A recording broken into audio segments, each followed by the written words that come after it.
Il y a une différence entre ces deux exils. Vous savez, cet exil dans lequel on se trouve là, de laquelle nous allons sortir très très rapidement, c'est Dieu qui nous sortira de cet exil. Et celle de l'Égypte. Vous savez pourquoi? Quand les Bnei Israël vont sortir d'Égypte, il y a ceux qui vont décider de rester en Égypte. Ils peuvent sortir, mais ils décident de rester. Malheureusement, ils vont se perdre spirituellement. Ils vont perdre, au fur et à mesure, leur identité. Cet exil qu'on est en train de vivre, peu importe qu'on le veuille ou non, sachez-le, le peuple juif sortira de cet exil et Dieu viendra nous chercher toutes et tous. Pourquoi? Parce que nous avons reçu la Torah entre cette sortie d'Égypte et le moment où nous sommes en train de nous parler. Nous avons reçu la Torah et cette Torah-là, c'est celle qui nous connecte à Dieu. Et du coup, par cette parcelle divine que nous avons reçue et cette Torah que nous pouvons étudier, ou pas d'ailleurs, nous sommes connectés à Dieu. Donc lorsque Mashiach arrivera, c'est toutes et tous que nous allons sortir de cette Égypte par notre mérite, et le mérite de cette Torah que Dieu nous a donnée. Boker Tov les Koulam, bonjour à toutes et à tous, je suis infiniment heureux de vous retrouver en cette magnifique matinée que Dieu nous offre sur la terre. Et oui, les vacances, c'est terminé. Mais un juif n'est jamais en vacances. Mais c'est vrai que là, les enfants vont retourner à l'école. Donc, pour les parents, c'est quand même les vacances qui démarrent. Vous êtes d'accord? Bon, Baruch Hashem, on a passé des bons moments avec les enfants. Il y en a qui ont décidé de rester un petit peu plus, pour profiter encore un petit peu plus. Et ça, c'est génial. N'est-ce pas? Et, bien sûr, ce qu'on va faire, c'est qu'on va développer notre talédur juste après. Et juste après, c'est quelques deux de Nunigoun. Je vous rappelle qu'il est important de partager, de liker, de commenter cette publication afin que nous soyons encore et toujours plus à étudier cette sainte Torah, ces belles valeurs de la Chassidoute. Ay ay de la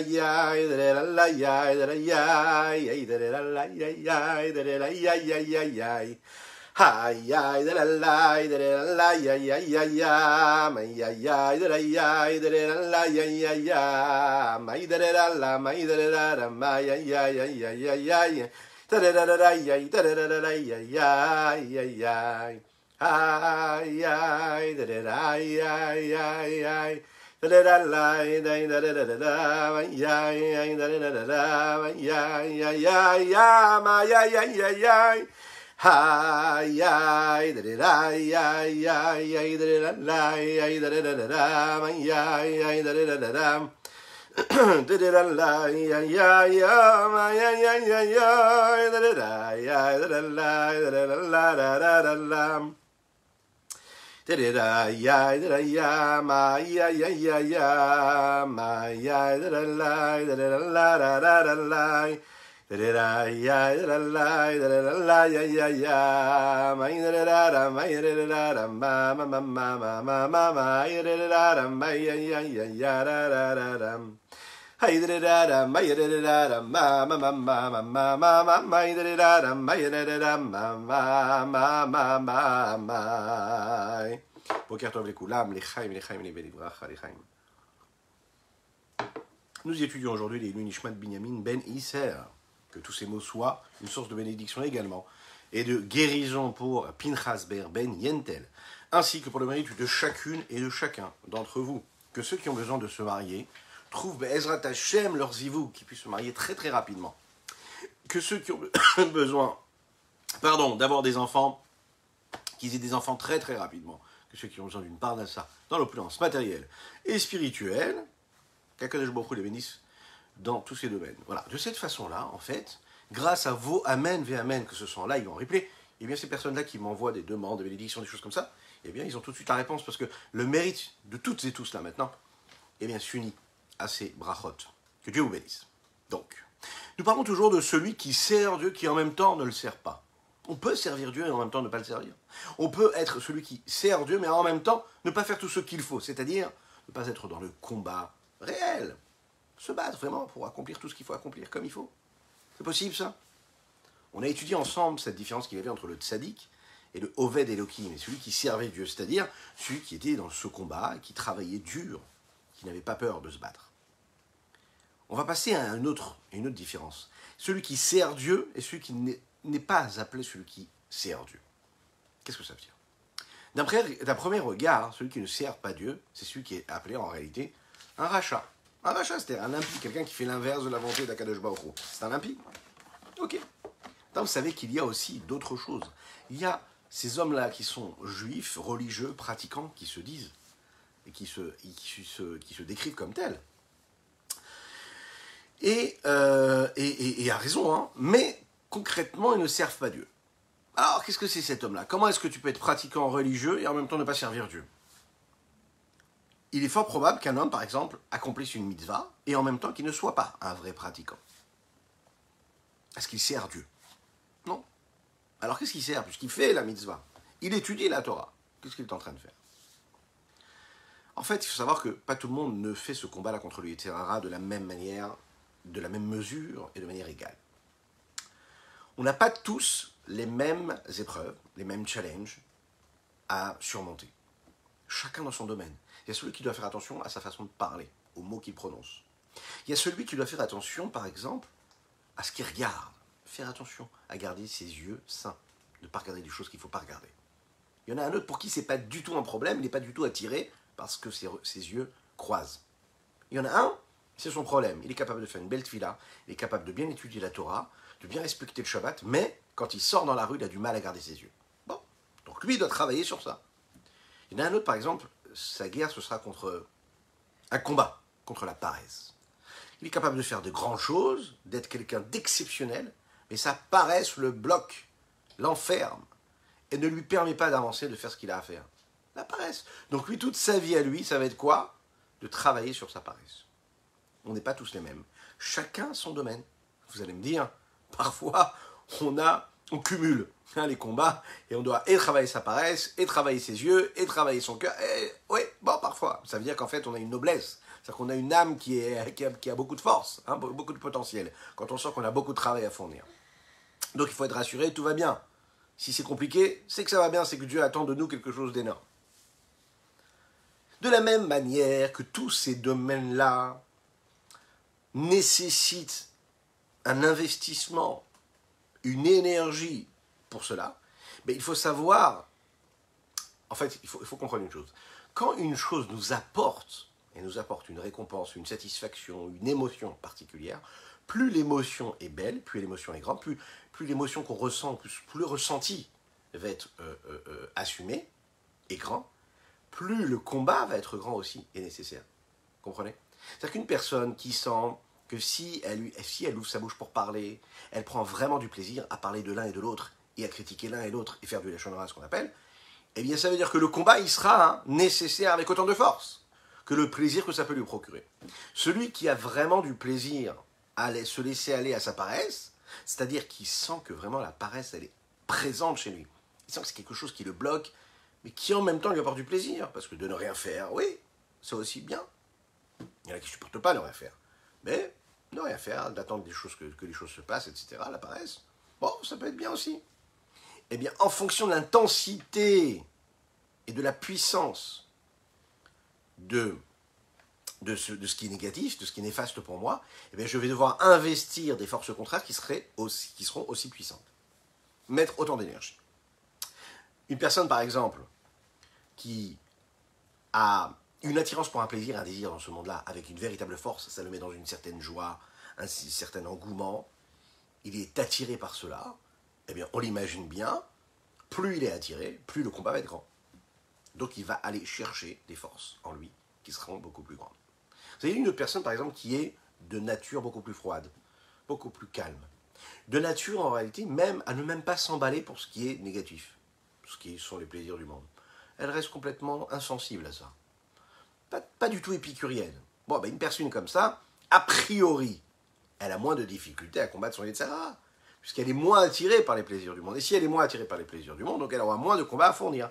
A priori, on va voir, c'est pas si évident que cela. Une personne qui est plutôt calme, qui ne s'emballe pour rien du tout.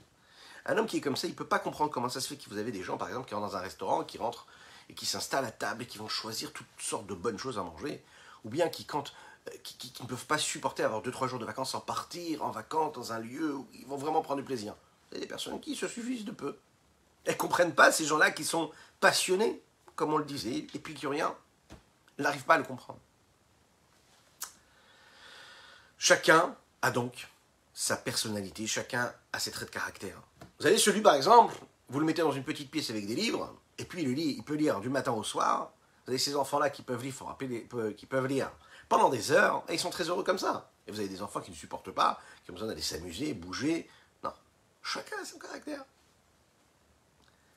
L'Echaim.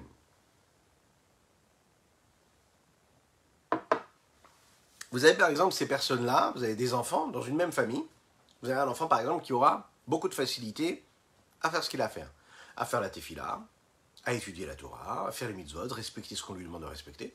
Vous en avez un autre, pour lui c'est une montagne. Vous avez l'impression que pour lui c'est un calvaire, c'est dur, c'est compliqué, il n'a pas envie. Mais qu'est-ce qui s'est passé? Pourquoi lui il est comme ça, lui il est comme ça? Eh bien en effet, parce que lui il est comme ça, et parce que lui il est comme ça. Il y a celui qui ne cherche pas autre chose, il y a celui qui vraiment cherche autre chose. Alors on va se dire quoi? Alors qu'est-ce qui est mieux? Et c'est plutôt, on devrait tous être froids en réalité. On devrait prier le bon Dieu pour être froid, ne pas être attiré par tout ce qu'il y a dans le monde, et d'être insensible à tous les plaisirs du monde, de ne pas être du tout épicurien, de ne pas trouver de plaisir dans la nourriture, pas de trouver de plaisir dans la vie matérialiste. Et de cette façon-là, on serait tranquille, on serait complètement séparé du monde spirituel et tout va bien. On pourrait penser que c'est la meilleure des solutions. On a tous, quand on parlait des enfants juste avant, on a tous ce rêve-là. On se dit, voilà, un enfant qui passe comme ça, et tout se passe bien, pas de complications. Écoutez bien là ce que le Chassidut nous dit, ce que le Rabbi Shlomo Zalman va nous dire ici. Sachez que dans toute cette description-là, il y a tout ce qu'on veut, mais il n'y a pas de Avodat Hashem. Il n'y a pas de service de Dieu dans cela. Il faut savoir qu'ici, chez une personne qui naturellement aime bien lire du matin au soir, naturellement aime bien prier, qui naturellement n'est pas épicurienne, qui naturellement n'a pas de paresse, qui naturellement a envie de faire tout ce qu'il y a à faire, c'est pas du tout ça la Avodat Hashem. Parce qu'il fait ça parce que c'est sa nature, pas parce qu'il aime Dieu, pas parce qu'il a une vraie émouna. Il fait ça parce qu'il aime Dieu, parce qu'il aime étudier, il aime lire, il est bien, il se sent bien. Ils ne se sont pas attirés par les plaisirs matérialistes. Si vous le regardez, vous allez voir souvent, on regarde ces personnes-là, on se dit, mais c'est fou, on a l'impression qu'il n'est pas emballé, que ça ne lui parle pas. On se dit, waouh, moi j'ai un plus grand Yetzirah que lui. Et c'est pas que tu as un plus grand Yetzirah, c'est que lui, ça ne l'attire même pas. Donc il n'a pas de travail à fournir. Et vient la Chassidoute et te dit, sache-le, cet homme-là que tu vois, il peut avoir une grande barbe, il peut avoir un grand chapeau rond comme ça. Il peut nous donner l'impression, ou bien cet enfant-là, il peut nous donner l'impression que tout va bien, puisque facilement, il va lire du matin au soir, il fait ce qu'il a à faire du matin au soir, tout va bien. Sache que derrière, si tu grattes un petit peu, il va manquer de la Avodat Hashem. Il va manquer ce service de Dieu. Parce qu'il le fait parce que c'est lui qui le veut, pas parce que c'est Dieu qui lui demande de le faire. Quand est-ce qu'on sent qu'on est véritablement en train de travailler Dieu, de servir Dieu? C'est quand on fait contre notre nature. Là, c'est ça qui devient intéressant. On est sorti de notre propre personne et on se jette dans les bras de Dieu et on fait ce que l'on fait parce que Dieu nous l'a demandé. Et la différence et la nuance, ça va être là. Tout ce que tu le fais parce que c'est Dieu qui t'a demandé. Tu fais une belle tefila, pas parce que je me sens bien de faire une belle tefila.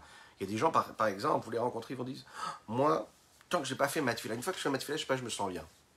Alors oui, ça peut être noble, si c'est fait pour servir Dieu. Mais il y a des gens, ils vont dire, non, ça fait partie de mon équilibre. Je le fais même pas pour Dieu, je le fais pour moi. Que Dieu nous en préserve. C'est une sorte de, comme ça, où on se recentre, voilà. Eh bien non, pas du tout. Quand on fait la tefila, c'est l'hitpalel, c'est de s'attacher à Dieu. Quand on fait une mitzvah, on le fait parce que Dieu nous l'a demandé. C'est sympathique de faire le Shabbat, une belle table de Shabbat. Okay, et celui qui fait une belle table de Shabbat parce qu'il a envie de recevoir des amis et qui trouve ça super sympathique d'avoir du monde à table et qui invite tous ses copains ou ses voisins, il passe un bon repas, génial, magnifique, il chante même des Zmirot Shabbat, même il va dire des paroles de Torah. Alors on va se dire, waouh, c'est magnifique, voilà quelqu'un qui respecte bien le Shabbat, qui fait honneur au Shabbat. Faux. Faux. Un vrai juif qui veut une belle table de Shabbat, il invite le pauvre qui est derrière, qui ne lui apporte pas de plaisir particulier. Il invite ce voisin-là, qui est renfermé sur lui-même, avec qui il n'aura même pas de discussion. Ça, c'est une véritable table de Shabbat. Ça ne veut pas dire qu'on ne doit pas inviter nos amis. Mais qu'est-ce que tu fais ici? Tu es en train de prendre du plaisir pour toi, en réalité. Tu passes un bon moment. Alors oui, tu prends le Shabbat comme quand tu serais parti faire une partie de poker. Mais la véritable joie d'Akadosh Baruch Hu, c'est quand il voit que tu fais le Shabbat et que tu as de la joie, même si tu n'as pas tous tes amis, quand tu es véritablement toi-même, quand tu réussis à trouver de la simcha, de la joie, devant ton épouse, devant tes enfants, Ou une femme, la même chose, quand elle va être devant son mari, devant ses enfants, et qu'elle va aller chercher toutes les ressources qu'elle a en elle pour prendre véritablement un plaisir pendant ce repas de Shabbat, et en donner aussi également. C'est désintéressé, c'est pour Dieu. Pas parce que socialement c'est un moment. Alors, il y a d'infinis exemples comme ça, qui nous montrent en réalité notre petit mensonge qu'on a en nous. Qu'est-ce qu'on fait? Est-ce qu'on le fait pour nous ou est-ce qu'on le fait véritablement pour Dieu? Est-ce que ça fait partie de ton équilibre? Ou est-ce que tu le fais pour Dieu? Ben, si ça fait partie de ton équilibre, c'est génial, mais tu le fais, tu aurais pu faire autre chose en même temps. Tu peux faire du yoga. Attention, hein, avec mesure, il faut prendre les mots qu'on est en train de dire ici. Parce qu'on est en train d'aller chercher en nous, hein, on essaie de se polir, de devenir meilleur. Mais alors, on essaie de dire les choses parfois. Et c'est bien aussi de ne pas faire du yoga et de faire quand même la tefila. Mais il faut savoir quand même comment je la vis. Et je la vis cette tefila. Est-ce que je la fais comme un moment où je suis là en train de me concentrer sur moi-même, prendre ma respiration? Ou est-ce que je le fais pour me connecter à Dieu? Et la nuance, elle est là. Et dans chaque chose qu'on est en train de faire, comme on l'a dit. Le Rabbi Shimon Zaman, ici, il veut nous dire une chose. Il veut nous dire, vous savez, qu'il y a des personnes qui peuvent accomplir les 613 mitzvot. Et faire attention à chaque petit détail. Mais ils ne sont pas appelés des Oved Elohim. Et c'est d'ailleurs la raison pour laquelle on peut se rendre compte, malheureusement, qu'une personne, elle peut être tout en haut, tout en haut, tout en haut, faire tout ce qu'il faut sur le papier et tomber très très bas. Bon, déjà parce qu'on est comme ça, on n'est pas des tzadikim, mais pas seulement ça. C'est que quand on oublie la véritable raison pour laquelle on fait tout ce qu'on fait, c'est-à-dire Irat Shamaim. Tout ce que tu le fais parce que tu dois craindre Dieu. Et bien dans ce cas-là, quand il y a un moment où tu dois tomber, tu te rappelles de ce principe-là, tu dis Irat Shamaim. Tout ce que je le fais pour Irat Shamaim, pour craindre Dieu. Donc je ne peux pas aller faire ça, si c'est l'inverse de la crainte de Dieu. Vous comprenez? Alors que si je fais pour mon équilibre personnel, pour devenir ce que je veux devenir moi-même, et pour me remplir moi-même de moi-même, il se passe quoi que ce soit. Il n'y a jamais rien au-dessus de moi qui me retiendra de faire ce que j'ai envie de faire. Là, ça me plaît d'être dans la sainteté, mais demain, ça me plaira, chas vechalila, d'être dans l'inverse. Donc, le curseur, ça ne peut pas être ce que moi, je ressens, mais ça doit être ce que je dois faire, parce que je crains Dieu. Où va Benoni? Et dans le Benoni, Yeshgam, Ken, Shte, Badrigot, Ovedelokim, Asholovado. Le véritable Benoni aussi, il a ça. Il est celui qui sert Dieu, mais il peut être aussi celui qui ne le sert pas. Qu'est-ce que ça veut dire? Tout en faisant ce qu'il fait. Il n'est pas rachat. Pourquoi? Qu'il doit avoir mis à maf shumaverakal. Il n'a jamais, écouté bien, enfreint même une petite avéra légère. Il a accompli toutes les mitzvot qu'il pouvait accomplir. Et surtout l'étude de la Torah qui correspond à toutes les mitzvot. Il ne s'arrête même pas de prononcer un seul mot de Torah. C'est-à-dire que dès qu'il a un instant, il étudie la Torah.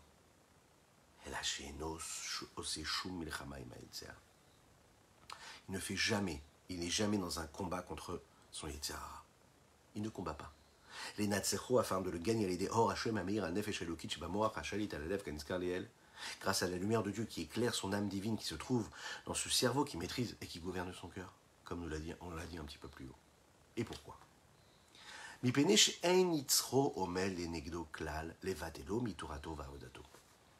Parce que son Yetzirah, en fait, n'est pas devant lui. Il n'est pas là pour l'empêcher d'étudier la Torah. Il n'est pas là pour le refroidir d'accomplir telle ou telle mitzvah.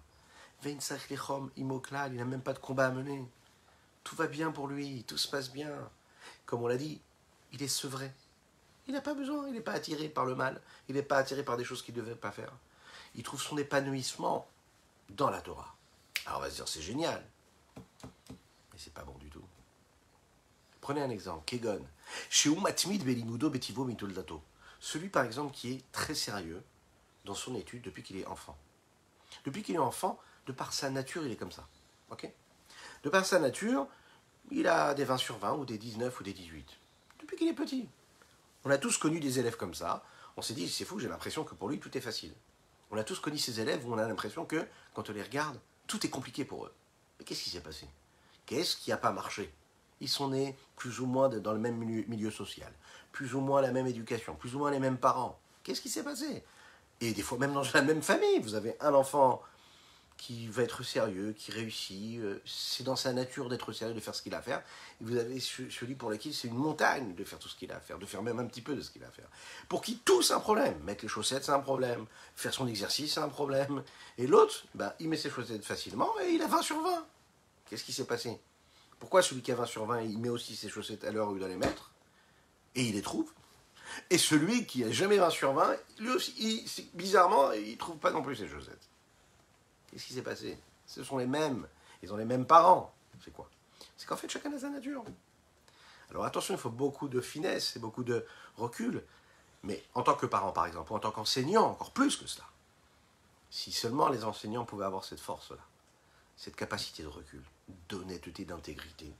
Mais il saurait qu'un enfant qui réussit à avoir des 20 sur 20, je ne dis pas qu'il ne faut pas le regarder, chas shalom. Il faut savoir que celui qui n'a pas les 20 sur 20, c'est sur lui qu'on doit travailler, c'est lui qui doit être le focus. Pourquoi? Parce que lui, surtout, ne doit pas être délaissé, c'est lui qui doit être l'objectif, c'est lui qui doit être notre réceptacle le plus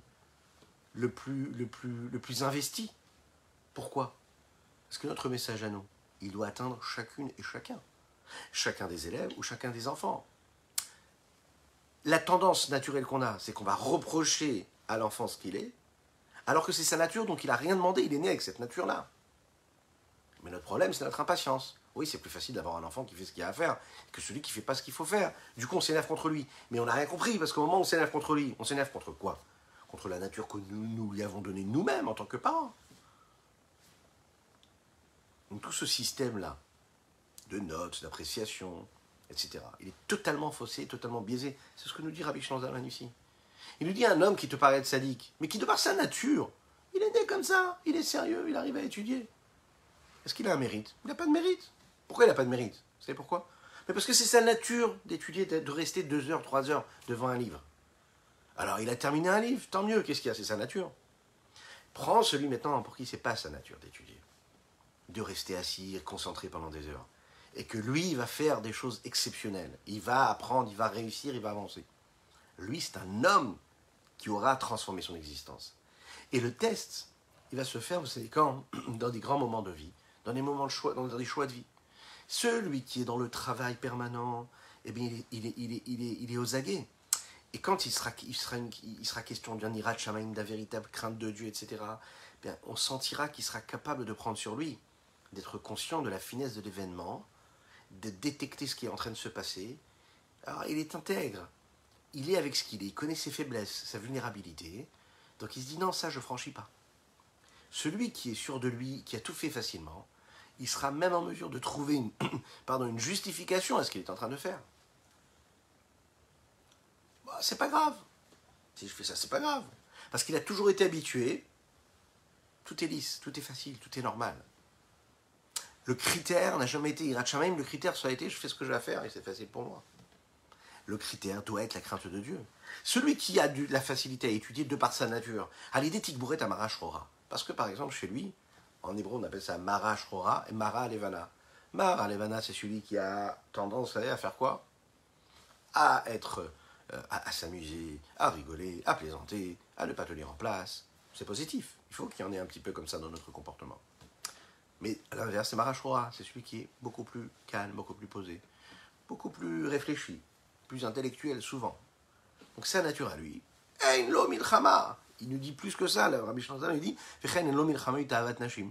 Par exemple, il n'a même pas de plaisir, des plaisirs des femmes que peuvent lui procurer. Il ressent même pas ça. Vous avez des gens comme ça. Metsunan betivo. Parce que déjà à la base, c'est quelqu'un de froid dans sa nature. Il n'a pas d'emballement. Voilà, il reste complètement intouché par tout ce qui peut se passer autour de lui. Il n'a aucun plaisir de ce monde-là.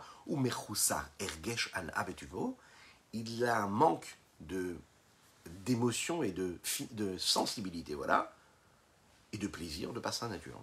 Il n'est pas sensible. Donc comme il n'est pas sensible, bon, ben, c'est bon comme mauvais d'un côté, mais d'un autre côté, ça manque d'honnêteté, parce qu'il n'y a pas de combat mené. Mechaim.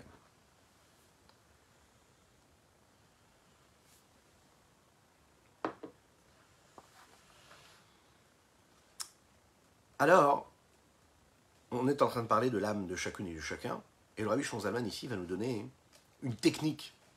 Cette technique, ça va être la technique qui nous permettra de comprendre quelle est la valeur si particulière qu'a le processus d'évolution de notre âme à travers ce travail contre nature. Pourquoi on doit investir dans ce travail contre la nature? Rabbi Shlomo Zalman nous dit ici qu'il faut aller chercher dans la psychologie de l'homme, qui traverse l'homme, quand il doit aller se renforcer contre sa nature. Quand la nature de l'homme, c'est qu'il va dans un côté, et que la volonté d'Akadosh Baruch Hu, c'est d'être attiré vers un autre côté. L'action automatique, c'est quoi? C'est que je vais vers le chemin qui correspond à l'attirance naturelle que j'ai. Qu'est-ce qui va faire qu'un homme va aller contre sa nature et de choisir d'accomplir la volonté de Dieu et de ne pas faire ce qu'il est attiré de faire?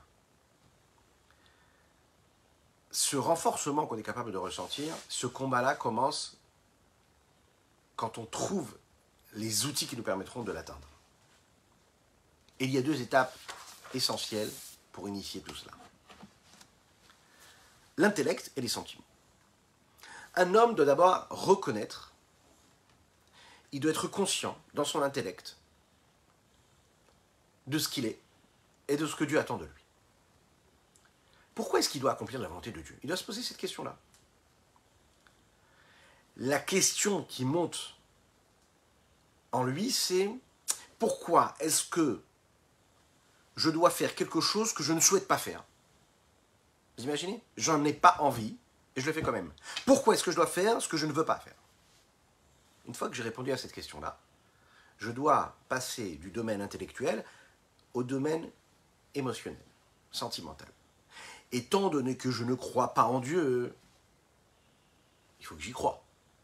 Si j'ai compris que je dois croire en Dieu, donc je suis conscient de l'existence de Dieu, je suis conscient de sa grandeur, donc je suis censé développer en moi des sentiments d'amour pour Dieu, puisque je crois en Dieu. Dès l'instant où j'ai fait descendre ça dans le domaine des émotions, et que je réussis à ressentir de l'amour pour Dieu, alors je suis intéressé. Et je me sens investi de cette volonté-là d'accomplir la volonté de Dieu. Parce que je l'aime. Lorsqu'on n'aime pas une personne, on n'a aucune envie de faire sa volonté. Lorsqu'on l'aime, même si elle nous a fait du mal parfois, on a envie de faire du bien. Pourquoi? Parce que tu ne sais pas pourquoi, mais il y a quelque chose qui te dépasse, qui fait que tu aimes la personne. Ah, et c'est mal comporté. C'est pas grave, tu l'aimes quand même, tu l'aimes. Dans une famille, c'est ce qu'on peut ressentir. C'est ce qu'il doit y avoir dans un couple, entre un homme et une femme. C'est ce qu'il y a en général de manière naturelle entre frères et sœurs, entre parents et enfants. On passe outre tous les problèmes qu'on peut avoir et on ne sait pas pourquoi, même si on ne supporte pas un trait de caractère chez quelqu'un qui est très proche de nous, bizarrement on lui pardonne. Mais pourquoi tu lui pardonnes? Parce qu'il y a quelque chose de plus fort que ce que tu n'aimes pas chez la personne, que tu ne peux même pas expliquer, c'est la chair de ta chair, c'est toi. Et de la même manière que même si on a des choses qu'on se reproche à soi-même, on s'aime énormément. Quand on se lève le matin, on se dit « Qu'est-ce que je m'aime bien, je suis le meilleur ». Il y a tout qui me revient dans ce monde-là. Tout est pour moi. Vous voyez? L'homme s'aime énormément, c'est comme ça. Et quand il a l'impression qu'il ne s'aime pas, c'est qu'il s'aime un petit peu trop, donc il faut qu'il s'aime un peu moins. Il faut qu'il arrête de s'aimer et il faut qu'il qu'il sème les petites graines. Et là, du coup, ça l'occupera autre chose. Donc, qu'est-ce qu'on fait dans ces cas-là? On aime Akadosh Baruch Hu, même si il y a des volontés en nous qui nous disent « Non, tu sais quoi, va faire l'inverse. » Parce qu'on a pris conscience de la Emouna, de la foi que nous avons en lui. Et la foi en Dieu, cette crainte de Dieu, eh bien, va passer au-dessus de tout ce qu'il peut y avoir en dessous, à savoir toutes les attirances que je pourrais avoir, toutes les volontés que je pourrais avoir. Il en ressort que quoi? Que quand intellectuellement j'ai réussi à visualiser cette nécessité de Dieu, quand émotionnellement j'ai réussi à développer en moi des sentiments d'amour pour Dieu, et je suis amené donc à contrer ma nature première qui parfois pourrait être contraire à cet amour que j'ai pour Dieu. Lorsqu'un homme, par exemple, va à l'inverse de sa nature, il va chercher une force à l'intérieur de son âme, que ce soit intellectuellement ou émotionnellement, et il crée ou recrée ce lien avec Dieu, qu'il aurait peut-être perdu à un moment. Maintenant, quand un homme décide d'être naturel, de suivre sa nature et de couler, de se laisser, vous savez, aller avec les vagues. Alors même si j'accomplis la volonté de Dieu, écoutez bien ça, je n'ai pas de lien profond avec Dieu. Pourquoi je n'ai pas de lien profond? Parce que je le fais parce que je suis, vous savez, je suis sur cette eau-là et je suis l'eau, là où elle va. Là, à un moment, il y a un torrent, je suis le torrent. À un moment, c'est une eau douce, je suis une eau douce. Où je suis personne. Je me laisse porter par le courant. Un juif ne peut pas se laisser porter par le courant. Parce que vous savez ce qui se passe. Aujourd'hui, tu te laisses passer par le courant comme ça spirituel. Demain, tu peux te laisser passer par un courant qui est inverse. Quand tu es conscient que non seulement tu ne dois pas te laisser porter par le courant, mais en plus de ça, un juif sur terre, dans ce monde-là dans lequel nous vivons, il nage à contre-courant. C'est comme ça. Le test, quand on veut savoir si on doit faire ce qu'on a à faire, le test, c'est de savoir toujours qu'est-ce que mes émotions, qu'est-ce que ma pulsion me demande, m'exige. Et de savoir que la volonté de Dieu, c'est l'inverse. C'est ça le test, il faut savoir. Quand tu ne sais pas si c'est vraiment ce que Dieu il attend de toi, demande-toi, pose-toi la question de savoir qu'est-ce que ton corps te dit là. Qu'est-ce qu'il ressent? Il a envie, il est attiré? Ah c'est bon, laisse tomber. C'est lui qui parle, ne l'écoute pas. Ça ne peut pas être bon. Même si tu trouves des justifications à cet acte ou à ce moment de vie, sache que c'est interdit. C'est pas bon, tu ne dois pas aller par là-bas. Ah oui, mais c'est cachère et tout, ouais. Mais n'y va pas quand même. Tu veux te sanctifier. Tu fais quand tu es persuadé que là, si Dieu est en face de toi, et il est en face de toi, si tu le voyais, et tu peux le voir, il suffit juste d'ouvrir un petit peu plus les yeux. Est-ce que tu dirais, ok, je vais de ce côté-là? Non, tu iras de l'autre côté. Comment est-ce que tu te comporterais face à ton repas? Comment tu te comporterais face à tes moments de vie avec le corps humain que tu as, dans ta vie de couple, dans la vie que tu as avec tes enfants, dans la tfila que tu vas faire, dans l'étude de la Torah que tu vas avoir, dans ton comportement avec autrui, dans les mots que tu choisis quand tu parles, dans ce que tu regardes ou ce que tu ne regardes pas? C'est Dieu ou c'est pas Dieu? Est-ce que tu serais capable de l'inviter à ta table à ce moment-là? Est-ce que tu serais capable de dire à Dieu, ce matin j'ai fait la tfila, mais maintenant je vais aller faire une partie de poker et je vais vivre un moment de vie complètement dépravé? Que Dieu nous en préserve. Est-ce que tu l'inviteras à ta table? Non. Bah alors la tfila que tu as fait le matin, c'est quoi? Attention, je précise, là on est en train de se travailler, je le répète toujours. On peut quand même faire la tfila même si on fait un poker le soir, et il faut faire la tfila quand même. Mais il faut être conscient que peut-être que même tu fais la tfila et tu vas étudier toute la journée, mais tu n'as pas combattu ton Yetzirara. Tu as laissé la nature. Ce qui est naturel ne peut pas être éternel. Alors que non, on nous vend autre chose. Non, ce qui est naturel, c'est justement ça, naturel, c'est naturel. Tout est naturel. Hein, vous savez, comme dans les produits, quand on vous dit 100% naturel, c'est que c'est complètement l'inverse. Il ne faut pas être naturel. Il faut être travaillé. Dieu, il nous a, on se le rappelle, on se le dit ces derniers jours, puisque c'est le sujet qu'on aborde, Dieu nous a demandé d'être oved, quelqu'un qui tanne une peau, qui travaille la peau, qui travaille la terre, qui sème, qui récolte, qui laboure, tout. Mais pour récolter un petit peu, je laboure et je sème pendant des mois et des semaines. Ouais. Et ensuite, on récolte. Notre job à nous, c'est même pas de récolter en réalité. C'est de labourer. C'est de semer comme il faut. Lechaim, lechaim.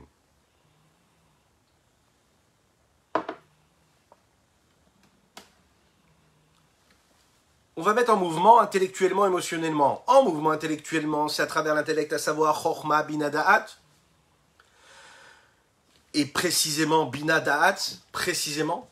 Bina, parce que ça va être le discernement, l'approfondissement, la prise de conscience de quoi? L'intériorisation qu'il va y avoir et qui est produite par cette réflexion-là, par le Da'at. Cette pleine conscience que je vais avoir dans ce que je suis en train de faire.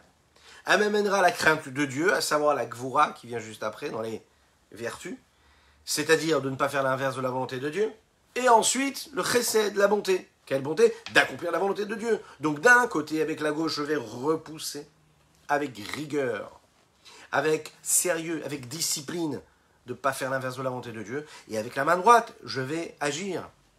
J'ai un moment comme ça, j'ai réussi à écarter le mal. Je fais quoi? Ben, je prends tout de suite un sefer, je lis des Tehillim si je suis pendant la journée. Je suis le soir, j'ai 1 heure devant moi. Je prends un livre, j'étudie. Waouh, c'est exceptionnel. Là-haut, les malachim, les anges, ils dansent avec Dieu quand ils voient un juif qui a 1 heure devant lui avant d'aller dormir, qui ne peut pas aller dormir tout de suite, qui prend un livre et qui l'étudie. Pas, il va écouter des informations ou je ne sais quoi, non, il va étudier.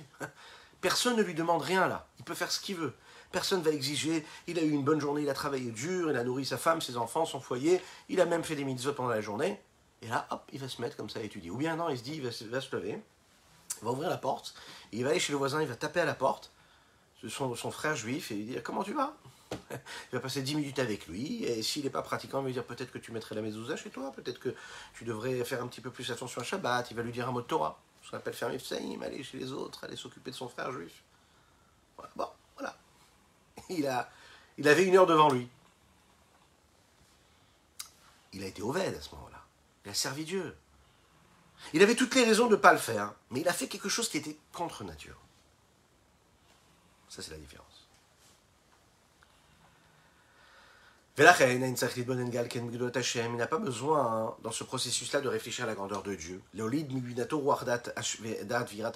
Afin de faire naître en lui le discernement, l'approfondissement, l'esprit même de conscience et de crainte de Dieu dans son cerveau. De se garder de ne pas transgresser un commandement qui serait le commandement, ce qu'on appelle un commandement négatif, dans le sens où on ne doit pas l'accomplir. Puis Avat Hashem Belibo et l'amour de Dieu qu'il a dans son cœur, en s'attachant à Dieu, et cet amour-là, en le prouvant à travers l'accomplissement des mitzvot, et l'étude de la Torah. Pourquoi? Parce que lui est la Daïlo, parce que lui, ça lui suffit quoi? Ça lui suffit quoi? Cet amour qu'il a pour Dieu. Si tu lui dis, ouais, mais t'aimes Dieu, toi t'aimes pas Dieu, t'aimes ce que tu es en train de faire, t'aimes étudier parce que t'es un intellectuel. Et il va vous répondre, mais pas du tout, moi j'aime Dieu comme tout le monde aime. Oui, mais ça, c'est un amour qu'on appelle la Hava Mesuteret. C'est-à-dire un amour caché que tout le monde a. Oui, on aime Dieu. Mais on n'appelle pas ça servir Dieu. Servir Dieu, elle a daïlo, ça lui suffit tout cela. Pourquoi? Parce qu'il n'est pas dans ce travail, là, dans cet effort. Regardez ce qu'il dit ici, le Rabbi Shimon Zalman. Il n'est pas appelé un serviteur de Dieu. Ce n'est pas quelqu'un qui travaille. Ce n'est pas quelqu'un qui sert Dieu. Il peut être en train d'étudier la Torah toute la journée. Il n'est pas en train de servir Dieu. Autrement dit, ce petit juif simple, ce cordonnier, ça existe encore? Je ne sais pas. Qui est là et qui se travaille sur lui, qui se fait du mal. C'est un juif qui a une vie simple. Et ce n'est pas un grand érudit. Mais il se travaille. Il travaille son trait de caractère pour être souriant, pour être patient quand il doit être patient. C'est un type qui a une colère en lui, une rage qui peut sortir comme ça en un quart de seconde. Et tous les jours, il fait un effort pour ne pas se mettre en colère. Tel ou tel, il a toutes les excuses du monde de se mettre en colère. Il fait un effort, il se travaille. Il n'a pas envie de faire la tefila, il fait la tefila. Il n'arrive pas à se concentrer, il se concentre. Cet homme-là qui fait ce combat-là, il a un plus grand mérite que cet homme-là, cet érudit, qui va étudier la Torah toute la journée de manière facile pour lui, avec une belle cravate, un beau chapeau. Ouais. Est-ce que tu te travailles? Si tu te travailles, peu importe qui tu es, même si par exemple tu es un jeune homme, tu as été à l'école juive quand tu étais petit, tu as été même dans une école religieuse, dans un cheder, dans une yeshiva, tu as étudié la Torah toute ta vie. Et à un moment, tu as grandi, tu t'es dit, ça y est, ça me casse la tête. Tu t'es égaré. Tu es dans la vie active, tu veux gagner un peu d'argent, tu as envie de vivre bien. Tu deviens cet épicurien-là. Au fond de toi, tu as cette voix qui te dit, tu sais très bien que la vérité, elle n'est pas là. Mais tu te laisses embarquer par cela, par ce courant-là. Tu dois savoir, et le Rabbi Shimon Zalman te parle à toi aujourd'hui, et il te dit, sache qu'au moment où tu prends conscience que le véritable amour que tu dois avoir pour Dieu, c'est celui que tu ressens maintenant.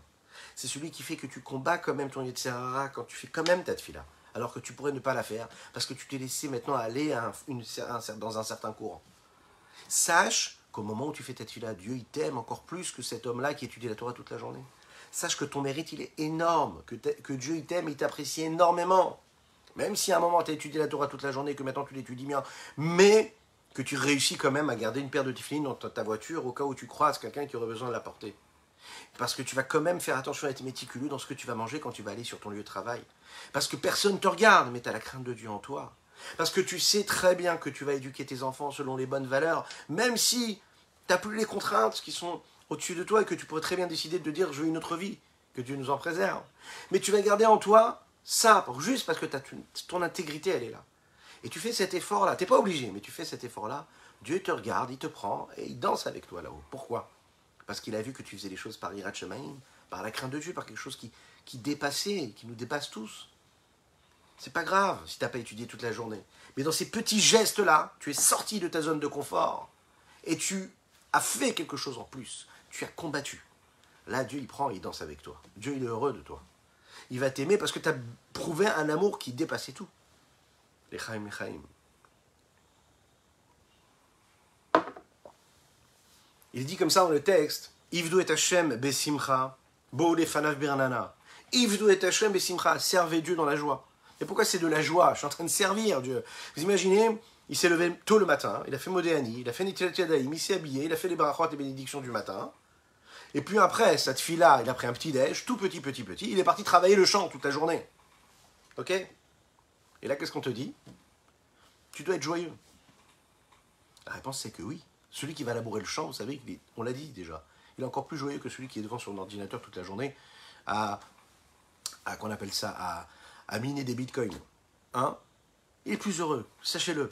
Et pourquoi il est plus heureux? Parce qu'il a travaillé avec sa main, il a labouré la terre, il sait que il va récolter du fruit. Peut-être ou pas d'ailleurs, mais il a travaillé dur, il sait qu'il a travaillé, et il a ce bonheur-là, il a cette joie-là. Cet homme-là qui se lève le matin, et qui travaille Dieu, et qui travaille, c'est-à-dire contre son Yetzirah, qui combat son Yetzirah, et qui garde la simcha. Et il doit la garder la simcha, et il doit le faire avec la simcha. Pourquoi? Parce qu'il doit savoir que peut-être qu'il est dans un combat, peut-être que Yvdou est Hachem. Peut-être qu'il est en train d'aller contre sa nature, contre le courant, contre son courant, contre le courant social dans lequel il est, parfois. Mais il se sent juste seul avec Dieu, son intégrité, sa sincérité, c'est qu'il est face à Dieu, à Kadosh Baruch Hu qui est en lui, cette âme divine. Et il sait qu'il respecte sa volonté, qu'il le craint, dans ses petits gestes ou dans ses grands gestes. À ce moment-là, il a développé quelque chose d'énorme. La simcha de savoir qu'il peut servir Dieu tout en le combattant et avoir de la véritable simcha. Combattant son mal, combattant son yetzerara, ce mauvais penchant, il est simcha, il est joyeux, parce que c'est la véritable joie là. J'investis, je fais des efforts contre nature, je suis un serviteur de Dieu. Je pousse et je repousse toutes les barrières, tout ce qui est ma nature, et je vais contre nature. C'est là où je deviens plus fort. Comme les grands sportifs, et les grands entraîneurs vous le diront, les grands coachs vous le diront, c'est justement quand ça devient compliqué pour toi que là tu es en train d'acquérir quelque chose de plus, que tes concurrents n'ont pas. Tant que ça te fait pas mal, tant que le muscle ne brûle pas, c'est que tu n'as pas évolué, c'est que tu n'as pas grandi. Ce type-là qui étudie la Torah toute la journée, ben, il n'a pas le muscle qui brûle. Pour lui, c'est normal. Pour lui, il n'a pas envie de se lever. Il n'a pas envie d'aller regarder son téléphone portable, ça ne l'intéresse même pas, il ne sait même pas ce qu'il y a dedans. Pour lui, c'est facile. Mais pour toi, c'est compliqué de laisser ton téléphone dans ta poche pendant que tu fais la tefila. Pour toi, c'est compliqué de dire je mets le téléphone dans la boîte quand je rentre chez moi à la maison. C'est très compliqué pour toi. C'est très compliqué quand une mère de famille, elle se dit allez, je pourrais me mettre dans le salon, j'ai travaillé dur toute la journée, je me mets dans un coin du fauteuil avec mon téléphone et je regarde ce qui se passe à droite et à gauche, même si waouh, c'est très important, etc. Et puis pendant ce temps-là, les enfants sont en train de se chamailler, c'est bon, je leur ai fait à manger, qui mangent maintenant, qui se débrouillent. Oui, ça peut arriver. Bon. Mais qu'est-ce qui se passe à ce moment-là? Il y a toutes ces excuses du monde. Mais à ce moment-là, on n'est pas au Oved Hashem. On fait comme le courant. Oved Hashem, c'est de me dire que j'ai une puissance en moi qui me permet de me dépasser, d'aller chercher toutes les capacités que j'ai en moi pour justement être face à ce moment de vie. L'Echaim, l'Echaim. Et on va arriver vers la fin de notre étude en comprenant un petit peu ce que le Tanya est en train de nous dire ici, le message qu'il nous apporte. Parfois, on est face à des épreuves matérielles et souvent face à des épreuves spirituelles, des challenges. On est face à des situations et on doit agir en conséquence. Souvent, qu'est-ce qu'on fait? Notre réflexe habituel, c'est de ne pas combattre, encore et encore. On est fatigué et donc on succombe. C'est un combat qui est permanent et parfois, on perd l'espoir. Le Sefer HaTanya nous apprend que c'est une valeur en soi d'être confronté à ce combat. Autrement dit, ce qui nous intéresse, ce n'est pas le résultat de ce combat. Mais ce qui intéresse Dieu quand il nous a fait descendre ici-bas sur terre, c'est justement pour être dans ce combat. Le fait d'être dans le combat, c'est déjà ça le challenge. Le challenge, c'est pas est-ce que tu vas réussir à surmonter. Le challenge, c'est d'être dans le combat. Et rien que déjà ça, ça peut nous permettre d'avoir plus d'oxygène dans notre vie. Ce qui nous intéresse, c'est pas ce que tu vas réussir à atteindre après ce challenge, mais si tu vas réussir à te mettre dans le combat. Est-ce que tu montes dans le ring ou pas? Est-ce que tu as le courage de monter sur le ring ou pas? Vous avez ceux qui restent à l'extérieur du ring, et ceux qui parient, vous savez, ceux qui sont au-dessus, qui sont à côté, il y a ceux qui viennent regarder le spectacle, il y a ceux qui restent à la maison et qui parient, il y a ceux qui montent sur le ring. Celui qui monte sur le ring, vous savez, c'est lui qui joue sa vie. Nous, ce qu'on nous demande, c'est de monter sur le ring. Ah, tu vas gagner le combat, tu vas pas le gagner, c'est pas grave. C'est pas grave du tout. Ce qui est important, c'est le combat. Ça veut dire que tu sers Dieu. T'as pas réussi à prier comme il fallait. Mais qu'est-ce que tu as fait pendant ta prière? Tu étais dans un combat permanent? Dieu regarde ça, il chante et il danse avec toi. Parce qu'il a vu que tu étais dans le combat.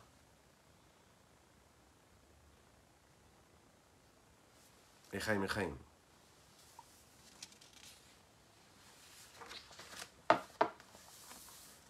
C'est l'histoire d'un homme qui avait une grande barbe blanche.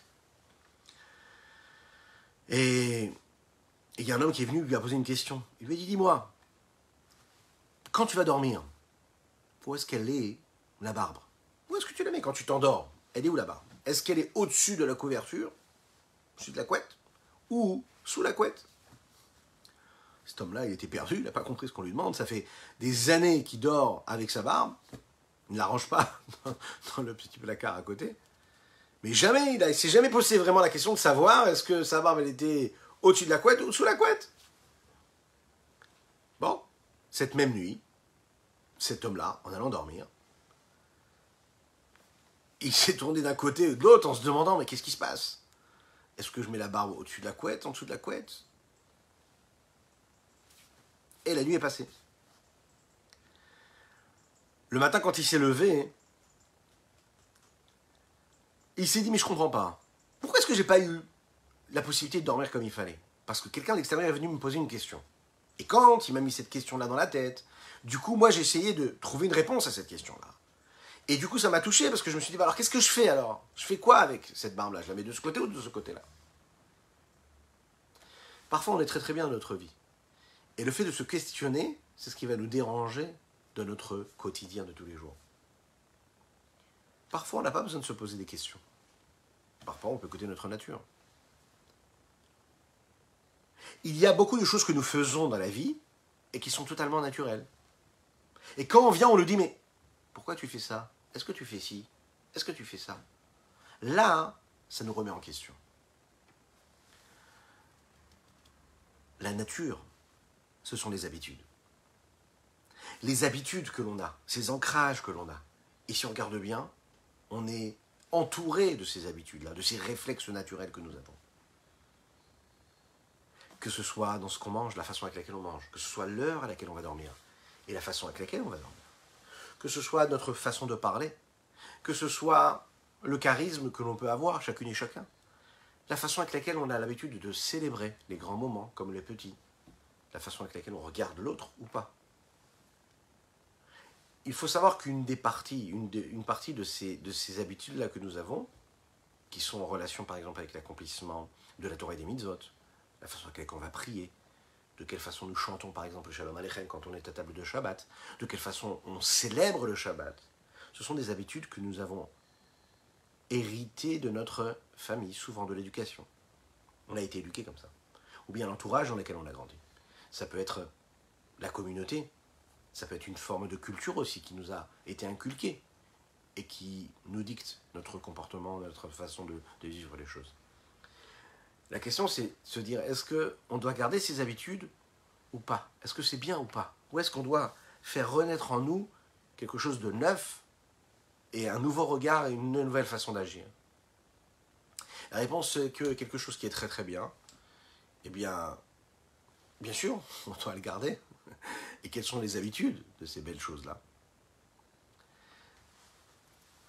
Parfois, ce sont des mauvaises habitudes, et bien sûr, on doit les changer.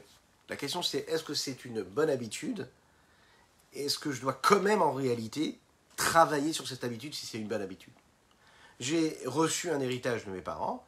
Est-ce que je dois continuer ma vie avec cet héritage-là et me dire que, Baruch Hashem, grâce à Dieu, tout va bien, j'ai reçu des belles valeurs, et je sais que je suis intègre, mes parents, par exemple, m'ont donné l'honnêteté, etc.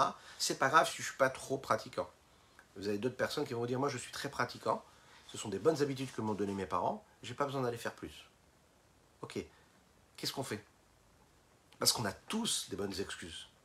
Et on est tous des bons juifs, Baruch Hashem. On a tous reçu de belles valeurs, une belle éducation. Qu'est-ce qu'on fait? Est-ce qu'on garde notre nature ou est-ce qu'on doit aller contre notre nature?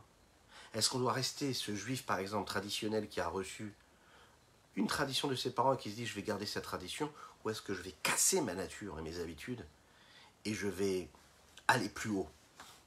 Est-ce que si j'ai pratiqué toute ma vie la Torah et les mitzvot, est-ce que je dois casser cette nature-là, cette habitude-là, cette routine-là, qui fait que parfois même je vais perdre le goût à ce que je suis en train de faire, parce que je le fais parce que mes parents me l'ont dicté, me l'ont parfois même imposé, et que c'est devenu une habitude, ça fait partie de mon équilibre, et que je me sens pas ne pas le faire.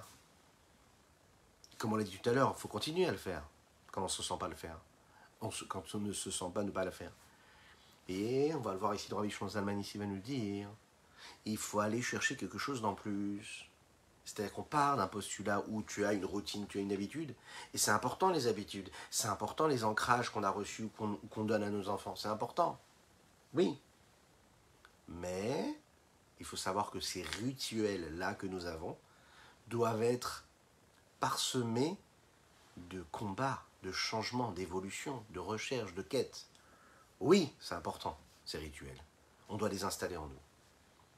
Qu'est-ce qu'il y a de si particulier lorsqu'on a des habitudes, des routines, des rituels? La particularité qu'il y a, c'est qu'elles nous permettent d'avoir une vie calme, posée. À tel point qu'on ne s'imagine même pas vivre sans elles ou sans eux. Avant que cette action, que ce réflexe devienne et se transforme comme une habitude, à chaque fois je me posais la question, est-ce qu'il faut que je le fasse ou pas? Comment est-ce que je le fais? Je le fais comme ci ou je le fais comme ça? Est-ce que je mets une paire de chaussettes rouges ou vertes? Est-ce que je mets telle ou telle paire de chaussures? Est-ce que moi je préfère être habillé de cette façon-là ou non, plus de cette façon-là? Tous les jours je me posais la question. Et à un moment j'ai décidé, j'ai dit non, c'est fini. Il n'y a plus de questions à se poser. Ça va être tous les jours la même chemise, la même couleur. Je la change, mais tous les jours la même couleur. Je décide de mettre ce style de paire de chaussures. Je ne vais pas me casser la tête tous les jours à me poser la question, est-ce que je sors en basket ou est-ce que je sors en chaussures de ville? Ça y est, j'ai décidé, j'étais comme ça. Et bien toute ma vie, je serai tranquille. Pourquoi? Et je me suis enlevé déjà un combat. Ok? Dès l'instant où ça devient une habitude, j'ai plus besoin de combattre. Ça se fait facilement. Dès l'instant où j'ai installé une routine chez moi à la maison, et c'est quoi cette routine-là? J'ai décidé que le téléphone, quand je rentre, je le mets quelque part, je le bloque, je l'enferme, parce que j'en ai pas besoin, parce que quand je suis à la maison, je ne suis pas là au travail, et donc il n'y a pas besoin de personne qui va m'appeler, et même s'ils appellent, ils attendront le lendemain, parce que j'ai décidé que ce moment de vie, je dois le vivre maintenant. Ouais? Oui ou non? On est d'accord. Ça devient une habitude. Et si ça devient une habitude, ça devient une routine. Donc j'ai plus ce combat. C'est pas qu'à chaque fois je vais me poser la question, est-ce que je regarde si je reçois un message ou pas, tac, tac, tac, tac. Non, c'est fini, c'est fini. Il est rangé, il n'existe plus. J'ai créé quelque chose de nouveau. Et c'est comme ça dans chaque trait de caractère que nous avons. J'ai décidé par exemple de respecter une certaine hygiène de vie spirituelle dans ma vie de couple, dans ma vie de famille, dans ma vie au travail. Je décide de la respecter et je la respecte. Je rentre dans ma voiture, je ne mets plus telle ou telle radio, je n'écoute plus telle ou telle musique, parce que je sais que telle ou telle radio ou telle musique va me mettre dans un état d'esprit qui ne correspond pas à la valeur que je vais avoir dans ma vie spirituelle. Ben, j'ai pris une décision, j'ai changé le cours des choses, et puis j'ai une nouvelle discipline. Cette discipline-là, elle me libère. Vous savez pourquoi elle me libère? Parce que quelque part, je ne serai plus confronté à gérer des émotions ou même des idées intellectuelles qui viendront en moi parce que j'écoute telle ou telle radio ou telle musique. Je me suis mis dans une autre ambiance. Je suis encadré. Je l'ai fait moi-même. De cette façon-là, on est d'accord que les habitudes, quelque part, peuvent nous donner une certaine stabilité. Parce que quand on n'a pas d'habitude, un jour c'est oui, un jour c'est non. Là j'ai envie, là j'ai pas envie. Là je veux faire, là je veux pas faire. Là c'est sûr, là c'est pas sûr. Tu viendras ce soir? Non, je sais pas. Tu viens demain? Ça je sais pas non plus. Quand on n'est pas capable de répondre aux autres, c'est que nous-mêmes, on n'est pas capable de se répondre à soi-même. Ça veut dire qu'on n'a pas de décision, on n'a pas d'habitude, on n'a pas de discipline. Et c'est important, cette discipline-là. Il y a quelque chose qu'il faut savoir, par exemple aussi dans l'éducation des enfants. Par exemple, il y a les vacances, il y a les jours d'école. Alors oui, un enfant, quand il est en vacances, il va dormir un petit peu plus. Nous-mêmes, les adultes, on dort un petit peu plus. Il y a moins de contraintes, on dort un petit peu plus. Ok. Il y a celui qui va dire non, non, pas du tout. Il se lèvera quand il se lèvera. Je me lèverai comme je me lèverai. J'ai plus de contraintes, j'ai pas le travail, c'est des vacances. Pas besoin de me lever. 9h, 10h, 11h, midi, c'est pas grave. L'enfant, laisse-le dormir. Alors d'un côté, on se dit, c'est bon, laisse-le. D'un autre côté, non. D'un autre côté, il y a la discipline qui est, je vais éduquer mon enfant, peu importe ce qui se passe. Si je l'éduque à se lever le matin, vacances ou pas vacances, je lui montre qu'il y a une hygiène, qu'un homme ne se lève pas à 11 h ou à midi. Un homme, il se lève tôt le matin, il fait ce qu'il a à faire, il se repose après ce qu'il veut se reposer. C'est une discipline. Et ça devient une habitude pour lui. Toute sa vie, ensuite, il se lèvera tôt le matin. Il ne saura pas ce que ça veut dire rester au lit jusqu'à midi. Un enfant à qui on va donner l'habitude d'être propre, de manger posément, d'être ordonné, de prier ces 3 téphilotes par jour, shacharit, mincha, arvit, qu'il aille à l'école ou qu'il n'aille pas à l'école. Il sait que c'est une habitude. Pour lui, il ne se voit pas aller dormir s'il n'a pas fait la tefila de Harvit. Il ne sait pas passer la journée s'il n'a pas fait la tefila de mincha. Il ne sait pas commencer sa journée s'il n'a pas fait sa tefila de shacharit. Qui c'est qui va donner cet exemple-là? Le papa ou la maman, peu importe. Mais c'est des habitudes qu'on va donner à l'enfant et qui vont faire partie de ce qu'il est lui, de sa vie, véritablement. Donc il y a quelque chose d'énorme dans la nature de ces habitudes qu'on est capable de donner, de ces routines-là, de ces rituels. Pourtant, on voit qu'ici le Morazaka nous a demandé de changer nos rituels, de changer nos habitudes, qu'il faut aller au-delà de notre nature. Dans la Torah, on voit que souvent, on a parlé justement de la nécessité d'avoir ces rituels. Dans le Beth Amikdash, par exemple, vous savez qu'il y avait un korban atamid. Korban atamid, c'était le korban qu'on apportait tous les jours, peu importe ce qui se passe. Tous les jours. Le jour de Shabbat, le jour du Yom Tov, le dimanche, le lundi, le mardi, jour de fête, pas jour de fête, tous les jours. Un homme, quand il va monter là-haut, vous savez, à la fin de la vie, après 120 ans, on va lui poser la question, on va lui dire, Kavata hitim la Torah, est-ce que tu as fixé des moments pour étudier la Torah? On ne va pas lui demander est-ce que tu as étudié la Torah, on va lui dire est-ce que tu as fixé des moments pour étudier la Torah. La précision ici, elle est là. Comme on sait qu'il y a des gens, par exemple, qui vont étudier de manière fixe, habituelle, constante. Et tous les jours, ils iront à chaque fois étudier, ou bien s'ils ont décidé que 3 fois par semaine ils devaient aller à un cours de Torah, ben ils iront à ces 3 cours de Torah. Qu'il pleuve ou qu'il vente, ils iront. Parce qu'ils ont fixé, ils ont décidé. Quand on garde quelque chose qu'on a fixé, que ce soit à nos yeux, que ce soit aux yeux de notre entourage, de nos épouses ou de nos maris, de nos enfants, de nos amis, le monde va tourner autour de cette exigence qu'on a pu avoir. L'habitude, ça devient une nature. L'habitude, ça devient une nature. C'est cette phrase-là qui avait été dite par un très grand sage de la Torah et qui disait le plus important qu'on doit retenir de la Torah, plus que même le schéma Israël qu'on doit prononcer, qui est la phrase qui fait qu'un homme donne sa vie pour Dieu,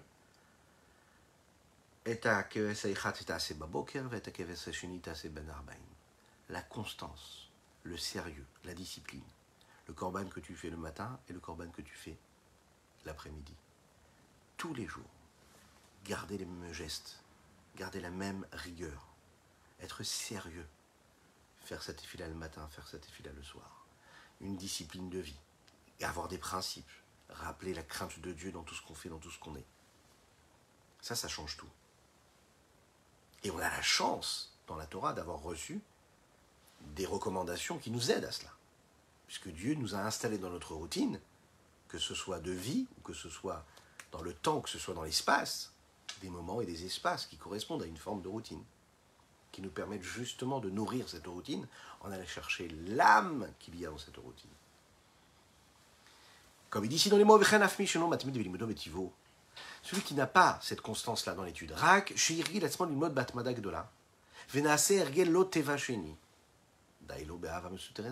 Celui, par exemple, qui n'a pas l'habitude d'étudier tous les jours, mais qui s'est fixé, qui s'est habitué à étudier, justement avec beaucoup de sérieux. Il n'avait pas ça dans sa nature. C'est devenu une deuxième nature. Et la deuxième nature existe aussi. Donc lui, cet amour caché qu'il a en lui est suffisant.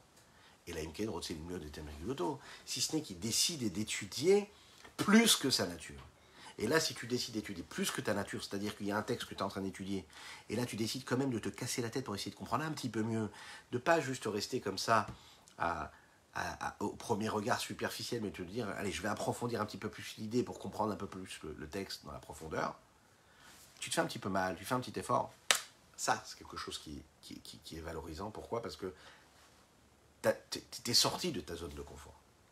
Que Dieu fasse que Bezrat Hashem, après ces derniers mots qui nous permettent de conclure notre partie du Tanya du jour, et bien qu'on puisse être d'un côté discipliné et de l'autre côté aller chercher l'âme qu'il y a dans cette discipline et la renouveler tous les jours. Que Dieu vous bénisse et qu'il vous protège, qu'il inonde votre existence de bonté, de grâce et de miséricorde. Dites Amen, Amen. Partagez ce cours, c'est important dans tous vos réseaux, c'est important. Je vous rappelle qu'on est présent sur les plateformes audio, podcasts, Deezer, à toutes les heures, sur iTunes, sur Spotify. Abonnez-vous, c'est une demande très très particulière, oui. Abonnez-vous à toutes les chaînes différentes, oui, c'est important. À bientôt.